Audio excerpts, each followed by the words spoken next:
বাইরের এই প্রচণ্ড গরম থেকে বাঁচতে কিন্তু এই টক দই আমাদের শরীরের জন্য ভীষণ উপকার। তো সেই টক দই আজকে আমি বাড়িতে বানাবো। কম বেশি টক দই সবাই বানাতে পারো, কিন্তু আমি বেসিক্যালি এইভাবেই বানাই।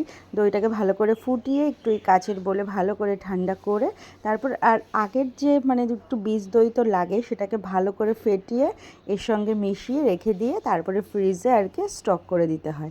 তো আমি বেসিক্যালি এইভাবেই টক দই বানাই। এটা যারা জানো না তাদের জন্য, যারা জানো তারা তো জানোই। কিন্তু কি বলো তো, বাজারের কেনা দইটার থেকে না ঘরের এই ফ্রেশ দইটা আমার মনে হয় যে খুবই উপকার বা খুবই ভালো। তো দেখো আমি এখানে দুধটা ঢেলে দিয়েছি একটু ঠান্ডা হওয়ার জন্য। বেশি আগুন আগুন দিলে আর কি দইটা ভালো বসে না। তো এখন মোটামুটি দুধটা আমার প্রায় ভালোই ঠান্ডা হয়ে গেছে।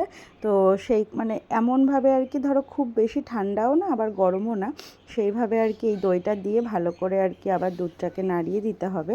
দিয়ে মোটামুটি ধরো আমি এটা কি বলো তো, পাটের যে বস্তা আছে গরমে আর কি ভালো দইটা বসে, তো সেই কারণে এরকমভাবে আমি চাপা দিয়ে মোটামুটি সারা রাতই রেখে দিই আর কি। তারপরে আমি সকালবেলা ওটাকে ফ্রিজে স্টক করি।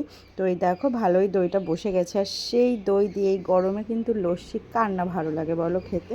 তো দেখো সেই দই দিয়ে, ঘরের বানানো দই দিয়ে আমার সামান্য একটু জল বেরিয়ে গেছিলো দইটায়, সেটা কেন হলো আমি বুঝতে পারলাম না। তো সেই দইটা দিয়ে কিন্তু ঘরের বানানো লস্যি কিন্তু জাস্ট ফাটাফাটি লাগে।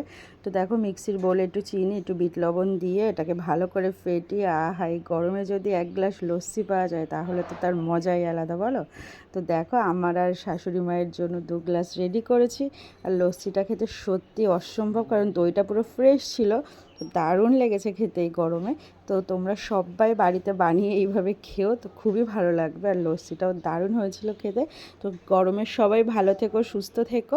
আর ভিডিওটা ভালো লাগলে অবশ্যই লাইক কমেন্ট শেয়ার করে দিও। তোমাদের ভালোবাসা তোমাদের সাপোর্ট আমার ভীষণ ভীষণ প্রয়োজন। তো চলো টাটা।